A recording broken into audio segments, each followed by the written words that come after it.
Bandi diikat di sebuah kursi listrik yang bernama Old Sparky. Sekitar jam 7 pagi dilakukanlah eksekusi mati bagi Bandi. Assalamualaikum warahmatullahi wabarakatuh. Halo Sobat Cibur, terima kasih sudah kembali. Kesan stereotip seorang monster nggak bisa banget disematkan sama pria ini, Bu. Tampan, cerdas, karismatik, dan jebolan dari salah satu kampus terbaik di Fakultas Psikologi. Dan terakhir dia sedang mengambil SKS terakhirnya di Fakultas Hukum. Cewek mana yang nggak tertarik dan cowok mana yang nggak cemburu?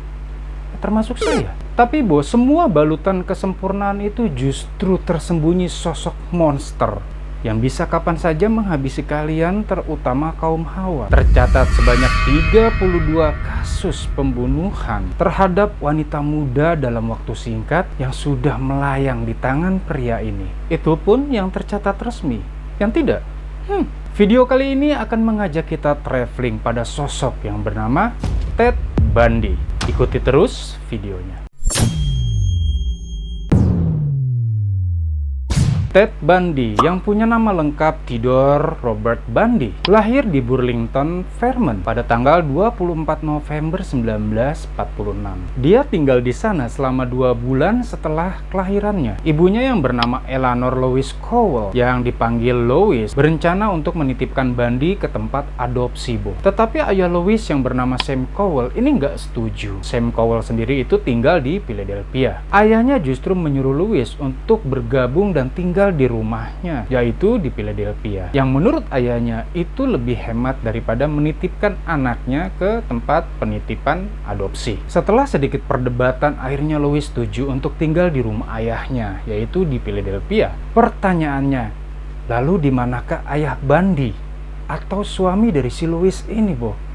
Ini yang menarik. Ketika banyak orang yang menanyakan hal ini, Louise selalu mengatakan bahwa dia itu adalah korban dari ruda paksa seorang veteran perang. Ya, dengan kata lain, Bundy adalah anak hasil dari pemerkosaan, Bo. Padahal Bundy adalah produk hasil dari ruda paksa ayahnya sendiri, yaitu Sam Cowell. Sebenarnya ibu Louise yang bernama Eleanor ini tahu kondisi seperti itu. Hanya saja dia memilih untuk diam karena suaminya ini sangat temperamental. Bahkan efek dari sifat temperamental si Sam ini membuat Eleanor itu menderita depresi berat, Bo. Dan juga menyebabkan Eleanor ini menderita agorafobia. Nah, selama Bundy tinggal di rumah si Sam, perangai dari Sam ini terekam oleh otak kecilnya si Bundy. Merekam kekasaran si Sam ini kepada tukang kebunnya yang dipukul hanya karena lupa menyiram tanaman. Merekam teriakan-teriakan kasarnya si Sam ini kepada Eleanor dan juga Julia, yaitu adiknya si Louise, yaitu bibinya si Bundy. Juga merekam tindakan Sam yang menyiksa anjing atau kucing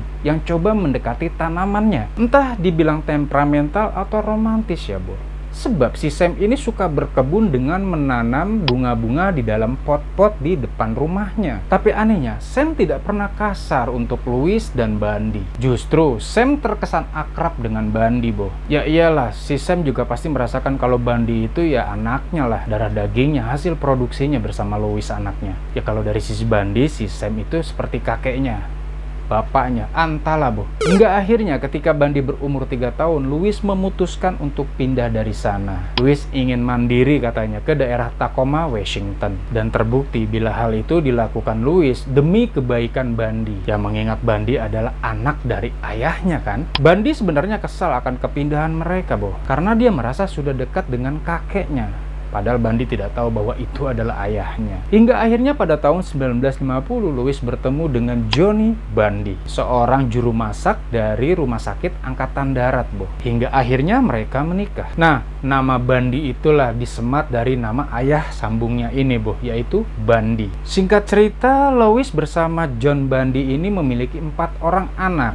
Jadi si Bundy ini punya 4 adik. Dengan kehadiran 4 adiknya ini, Bundy merasa terpukul dan kecewa. Dia merasa terasing. Dan hal itu berefek pada tidak menonjolnya dia di sekolah, Bo. Namun semua guru-guru Bundy bilang kalau Bundy ini sebenarnya cerdas. Bahkan seorang Bundy yang tidak memiliki fisik bagus untuk menjadi pemain bola atau pemain basket kerap diikutsertakan karena selalu memberikan strategi-strategi penyerangan terbaik. Nah, hingga pada suatu hari, sebuah kejadian sangat memukul hati Bandi. Ketika sepupu-sepupu Bandi ini datang bertandang ke rumah ibunya, sepupu mereka mengolok-olok Bandi bahwa Bandi adalah anak haram. Hal itu dikatakan para sepupu Bandi bukan tidak beralasan, boh. Saat itu juga sepupu Bandi mengambil akte kelahiran dari Bandi dan menunjukkannya ke Bandi bahwa di dalam kolom nama ayah itu kosong. Disitulah Bandi merasa sadar bahwa dia sebenarnya anak haram. Dan sejak saat itu pula Bandi menjadi anak yang temperamental, boh. Hobinya sendiri itu sering bercanda ala-ala pemburu. Bandi pernah membuat jebakan harimau dengan dalam 1 meter. Di dalamnya itu ditancapkan tonggak-tonggak besi, kemudian ditutup dengan pohon. Dan jelas hal itu sudah memakan korban, yaitu salah satu anak gadis tetangganya yang terjebak di sana dan mengalami luka parah, walaupun memang selamat. Selain itu, Bandi juga suka mengoleksi buku-buku pornografi, boh. Malah sering banget Bandi itu tengsut sama teman-teman sekolahnya ketika di kamar mandi. Bandi meloco di kamar mandi. Tahu meloco kan, boh? Itu loh, onani. Nah, itu terlihat dari pangkal jari Bandi yang mulai ditumbuhi bulu. Nah, coba kamu lihat pangkal jari kamu apakah berbulu? Cie-cie yang lagi ngeliatin jari, ketahuan ya, padahal jebakan itu, boh. Oke, kita lanjut, boh. Korban pertama Bandi diketahui oleh pihak polisi itu sekitar tahun 1974. Dan kala itu Bandi baru berumur 24 tahun. Tapi ada tuduhan juga katanya Bandi sudah melakukan pembunuhan itu di umur 14 tahun. Hal itu dikaitkan dengan hilangnya seorang anak gadis yang bernama Anne Mary Burr yang berusia 8 tahun. Yang tinggal di daerah yang sama, yaitu Tacoma, Washington, pada tanggal 31 Agustus 1961. Bukan cuma itu, boh. Ibu korban katanya juga sering melihat kalau Bandi ini sering mengintip kamar-kamar anak gadis di daerahnya ketika umur 14 tahun itu. Memang walau tidak terbukti kalau Bandi ini mau nyolong, tapi dia dianggap tengah melakukan perencanaan untuk melakukan penculikan. Dan memang setelah diselidiki oleh pihak kepolisian, tidak ditemukan bukti-bukti yang kuat bahwa Bandi melakukannya ketika berumur 14 tahun atau hilangnya si Anne ini. Pada tahun 1972, Bandi ini lulus di Universitas of Washington dengan gelar di bidang psikologi, boh. Dan saat menjadi mahasiswa di Universitas of Washington, Bandi ini sempat jatuh cinta kepada seseorang yang cantik dan kaya raya. Dia berasal dari California yang bernama Diane Edwards. Diane merupakan tipikal atau idaman Bandi banget ini ceritanya nih. Cantik, kaya, orang tuanya punya kedudukan. Namun sayangnya orang tua Diane tidak menyetujui hubungan mereka dan akhirnya mereka pun harus berpisah. Bandi sangat terpukul dengan putusnya hubungan mereka sebab Diane merupakan cinta sejatinya Bandi. Nah, disinilah para psikiater yang menangani kasus pembunuhan-pembunuhan Bandi itu mengatakan bila para korban itu memiliki ciri-ciri yang sama dengan Diane, rambut panjang, hitam, dan belah tengah. Kemudian Bandi belajar di Universitas Puget Sound. Namun sayangnya dia harus di drop out karena sering tidak masuk kuliah. Gimana sering tidak masuk kuliah? Sebab waktunya dihabiskan untuk memburu korban. Tapi, boh, pada tahun yang sama Bandi itu dapat kepercayaan loh dari Gubernur Washington untuk menjadi jurkam atau juru kampanye beliau pada pemilihan gubernur untuk kedua kalinya. Dan keberhasilan Bandi menjadi juru kampanye si sang gubernur ini, maka Profesor Psikologi kampusnya serta gubernur memberikannya beasiswa untuk melanjutkan Bandi pendidikan hukum di Utah. Tapi ya sayang, sebelum dia lulus dari kampus Utah, dia sudah ditangkap polisi atas kasus-kasusnya. Justru karena gelar pendidikannya inilah yang mendukung kegiatan Bandi untuk melakukan pembunuhan, boh. Gelar psikologi dapat membantunya untuk melakukan isolasi kepada korbannya. Dan gelar hukum digunakan untuk membantu dirinya sendiri dalam pembelaan di pengadilan. Oleh sebab itu dia pernah lolos dari pengadilan untuk penahanannya sebanyak 2 kali. Sadisnya, boh, lolosnya dia pada kasus yang kedua, justru dia sempat melakukan pembunuhan pada 2 remaja putri dan 1 orang anak berumur 12 tahun. Dan bukan hanya itu, ada 3 orang lagi yang sempat dilukai secara parah sebelum akhirnya dia ditangkap. Sadis ini orang. Dalam catatan sejarah dikatakan juga bahwa Bandi memiliki pacar yang sangat terkenal pada saat itu, yaitu Elizabeth Clover. Mereka bertemu di suatu bar di Seattle pada tahun 1969. Kasih sayang terjalin di antara mereka hingga akhirnya Elizabeth justru menjadi saksi atas pelaporan Bundy di tahun 1974 tentang kejahatan Bundy. Menarik ya, Bu? Oh iya, Elizabeth sendiri juga sebenarnya bukan wanita lajang, Bu. Dia adalah seorang janda yang memiliki seorang anak putri yang awalnya itu terlibat dengan alkoholisme dan sedang berjuang melepaskan diri. Bundy datang sebagai pahlawan di sana. Berkat nasihat-nasihat dari Bundy, maka Elizabeth ini terlepas dari kecanduan alkohol. Perjalanan rumah tangga mereka itu ya nggak sukses, bos. Sebab pada pertengahan perjalanan rumah tangga mereka, Bundy ini harus dikirim ke Olympia karena bekerja di sana, sehingga jarak memisahkan komunikasi mereka. Tapi ternyata di Olympia, Bundy ini menjalin hubungan dengan wanita lain, Bo, yang bernama Carol Bone, yang memiliki 2 orang anak. Nah, ketika Elizabeth mengetahui tentang perselingkuhannya si Bundy ini dengan si Carol, maka pada tahun 1975, maka Bundy mulai nih melakukan perencanaan pembunuhan kepada Elizabeth. Sayangnya, Elizabeth berhasil lolos. Hingga pada tahun 1975, Elizabeth melaporkan hal tersebut ke polisi. Kemudian polisi menciduk si Bundy. Ketika Bundy ditanyakan oleh pihak polisi kenapa dia ingin membunuh si Elizabeth, jawabannya agak unik. Bundy mengatakan bahwa hasrat membunuhnya ini sudah menumpuk dan harus dilampiaskan.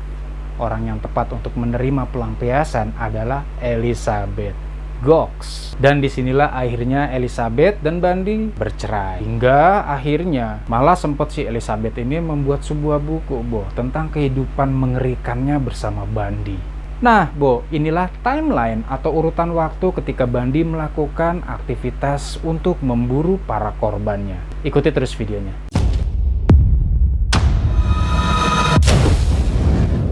4 Januari 1974, Bundy yang saat itu masih kuliah di Universitas Puget Sound tanpa ampun memukuli seorang wanita yang berasal dari Universitas Washington justru, yang bernama Karen Spark. Spark ini menjadi salah satu korban dari sedikit korban-korban Bundy yang selamat, Bu. Walaupun pada akhirnya dia menderita kerusakan otak secara permanen. 1 Februari 1974, Bundy melakukan pembunuhan pertamanya yang terbukti adalah Linda Ann Healy, orang mahasiswi dari Universitas Washington juga, Bo. Menghilang dari rumahnya di luar kampus pada dini hari. Kemudian ditemukan sudah menjadi mayat sekitar 1 tahun kemudian di daerah gunung, Bo. Pada tanggal 14 Juli 1974, Bundy mengklaim bahwa sudah ada 2 korban lagi di hari yang sama sebenarnya. 2 wanita tersebut adalah Janice Ott dan Denise Masin. Mereka hilang di salah satu danau sama Miss di Seattle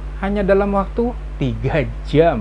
Disinilah kesalahan dari Ted Bundy. Dia sempat memberikan saksi dan saksi tersebut melihat bahwa Bundy melakukan modusnya itu dengan cara berpura-pura menjadi cacat. Dengan tangan digips, dia mengaku bahwa namanya adalah Ted. Disinilah polisi mendapatkan saksi yang mengatakan bila Ted atau Bundy ini itu menggunakan lengan gips. Artinya dia berpura-pura sedang mengalami kecelakaan tangan dan meminta korbannya itu mengambilkan sesuatu di bawah mobilnya. Telah dilakukan sketsa wajah oleh polisi, maka saksi tersebut membenarkan bahwa orang tersebut namanya adalah Ted. 30 Agustus 1974, Bundy meninggalkan pekerjaannya yang ada di Olympia.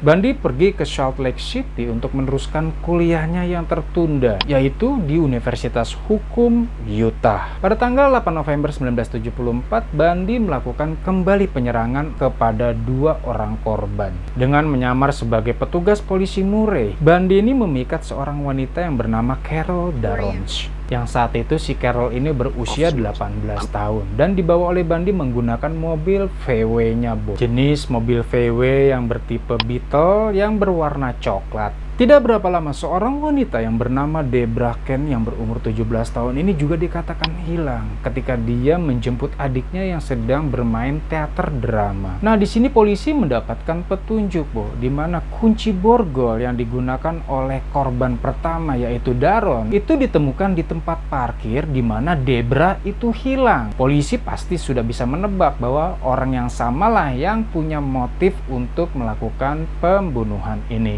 Pada tanggal 12 12 Januari 1975, pembunuhan dari Bundy ini muncul di daerah Colorado justru. Seorang perawat yang berumur 23 tahun yang bernama Karen Campbell itu hilang. Karen dikatakan hilang di hotelnya di Snowmass, Colorado setelah keluar dari lobi hotelnya menurut pihak manajemen hotel. Mayatnya ditemukan beberapa minggu kemudian di tumpukan salju di luar daerah resort atau hotel tersebut. Pada tanggal 16 Agustus 1975, Bundy sempat ditangkap nih, Bo. Seorang polisi patroli ini menghentikan sebuah mobil VW Beetle berwarna coklat karena sudah lama berada di pekarangan rumah, yaitu rumah orang di daerah Greger, Utah. Polisi patroli ini menangkap si Bundy itu ketika melihat di dalam mobil VW-nya Bundy itu terdapat masker ski, kemudian linggis, pemecah es, dan sebuah borgol. Tapi tuduhan polisi ini tidak berlangsung lama sebab itu tidak menguatkan bukti bila si Bundy ini terlibat masalah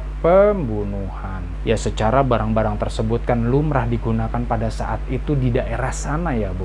Pada tanggal 2 Oktober 1975, Bundy kembali ditangkap, Bo. Ternyata polisi telah menemukan beberapa bukti yang mengarah ke Bundy dari kejadian The Ranch dan 2 wanita lainnya. Bundy ditangkap dan didakwa atas penculikan. Dan pada tanggal 1 Maret 1976, setelah melakukan persidangan selama 5 hari, maka Bundy dinyatakan bersalah atas upaya penculikan. Bundy dituntut 1 hingga 15 tahun penjara. Pada tanggal 21 Oktober 1975 nih, Bo, Bundy dinyatakan terlibat pada pembunuhan Campbell pada Januari 1975 ketika polisi menemukan bukti adanya rambut Campbell di mobilnya si Bundy. Penggunaan kartu kredit pada hari yang sama dan laporan saksi yang melihat bahwa Bundy ada di hotelnya si Campbell tersebut. Kemudian Bundy mendapatkan ekstradisi ke Aspen, Colorado pada awal tahun 1977 untuk mendapatkan peradilannya. Ketika Bundy berhasil diekstradisi ke Aspen, Colorado dan siap melakukan persidangan atau peradilan atas kasusnya itu, justru pada tanggal 7 Juni 1977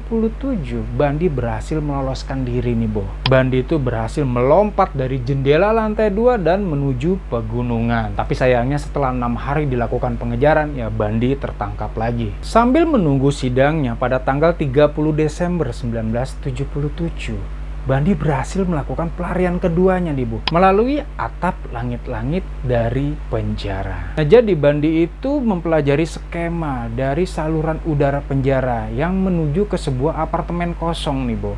Dari apartemen kosong itu dia keluar, kemudian dia berganti baju dan meninggalkan Colorado menuju Florida Utara. Sialnya, pelarian si Bundy ini pada tanggal 15 Januari 1978 dia melakukan pembunuhan kembali di Florida Utara ini, Bo. Dia membunuh 2 orang mahasiswa, kemudian melukai 3 orang lainnya. Wanita yang dibunuh Bundy itu dengan cara dicekik itu ada 2 orang. Yang pertama itu ada Margaret Bowman dan yang kedua ada Lisa Levy. Tidak hanya itu, Bo. Selang beberapa blok kemudian dia menyerang secara brutal. Namun untungnya 3 orang ini selamat dari penyerangan si Bundy, walaupun memang cedera berat. Nah, bukti yang paling menguatkan Bundy ini melakukan pembunuhan 2 wanita itu adalah bekas gigitan di mayatnya si Levy. Setelah divisum dan dicocokkan dengan kondisinya giginya si Bundy, maka cocok. Bundy adalah pembunuh dari Levy dan jelas dikaitkan dengan pembunuhan Margaret Bowman juga, Bu. Pada tanggal 9 Februari 1976, Bundy melakukan penyerangan kembali. Kali ini korbannya itu seorang siswi, yaitu Kimberly Leach yang berumur 12 tahun. Tubuhnya ditemukan justru 2 bulan kemudian, Bo, di salah satu gudang di daerah Suwannee River State Park. Nah, pada tanggal 15 Februari 1978, Bundy ditangkap kembali. Pasalnya ini sebenarnya nggak sengaja, Bo. Ketika seorang patroli polisi atau polisi lalu lintas menangkap Bundy karena mobil VW-nya itu nggak nyala lampu depannya. Itu sekitar setengah 2 pagi. Ketika polisi ini melakukan pengecekan dan melihat plat nomor mobil VW-nya Bundy, maka cocoklah dengan ciri-ciri dari mobil yang dicuri. Perkelahian mereka pun terjadi. Kemudian akhirnya Bundy mampu ditaklukkan. 25 Juni 1979, peradilan atau pengadilan Bandi pun dilakukan. Kali ini Bandi tidak menggunakan penasehat hukum yang diberikan oleh pengadilan. Justru dia menggunakan kemampuannya sendiri untuk melawan jaksa penuntut. Namun sayangnya pada tanggal 18 Juli 1979, dokter gigi forensik Richard yang menyatakan bahwa gigi Bandi cocok dengan apa yang dilakukan pada jenazahnya si Levi membuat Bandi tidak berkutik. Kemudian pada tanggal 24 Juli 1979, Bandi juga dinyatakan bersalah atas kematian Margaret Bowman, yaitu orang yang menjadi korban bersamaan dengan si Levi yang digigit oleh si Bandi ini, Bu. Pada tanggal 7 Januari 1980, kembali Bandi dinyatakan bersalah atas kematian Kimberly Leach. Namun pada tanggal 8 Februari 1980, Bandi diperbolehkan menikah dengan kekasihnya yang bernama Carol Boone. Kemudian setelah Bandi menikah, tidak lama kemudian ketukan atas bersalah Bandi dan mendapatkan hukuman mati dinyatakan sah. Namun sayangnya pada tanggal 17 November 1986, Bandi mendapatkan penundaan eksekusi hukuman mati, Bu. Hal itu didasarkan pada persidangan-persidangan sejak tahun 1980 yang mengenai mental Bandi katanya. Nah, sejak saat itu hukuman bagi Bandi ini dikukuhkan atau ditunda. Tapi 13 bulan kemudian hakim distrik di sana menyatakan bahwa Bandi sudah bisa menjalani hukumannya. Bahkan si hakim yang merasa terkecoh ini mengatakan bahwa si Bandi adalah jenius yang kejam. Pada tanggal 23 Januari 1989, sebelum melakukan eksekusi matinya, Bandi melakukan wawancara dengan penginjil James Dobson. Bandi mengakui dosa-dosanya kepada pendeta James, kemudian mengatakan bila semua yang dia lakukan adalah efek dari kecanduan alkohol dan menonton banyak pornografi. Pendeta James kemudian melakukan banding kepada hakim bila ada beberapa pasal yang meringankan si Bandi ini untuk tidak dieksekusi mati, Bu. Tapi jelas, setelah banding itu naik ke Mahkamah Agung, maka Mahkamah Agung melakukan penolakan. Hingga akhirnya pada keesokan harinya, pada tanggal 24 Januari 1989, di penjara bagian negara Florida, Bandi diikat di sebuah kursi listrik yang bernama Old Sparky. Sekitar jam 7 pagi dilakukanlah eksekusi mati bagi Bandi. Semua kerabat dari pihak korban bertepuk tangan dan bersorak-sorai. Si monster Ted Bundy telah mendapatkan hukuman yang setimpal. Nah, Bo, itulah perjalanan sadis dari seorang Ted Bundy yang sering menjadi ikon dari pembunuhan berantai yang cerdas, licik, dan sadis. Masih banyak video seru lainnya yang mau saya kasih ke kalian, jadi tetap terus ikuti channel ini dengan cara klik loncengnya, like bila kalian suka, dan dislike bila tidak suka. Berbagi manfaat dengan cara share. Wassalamualaikum warahmatullahi wabarakatuh, dan bye-bye.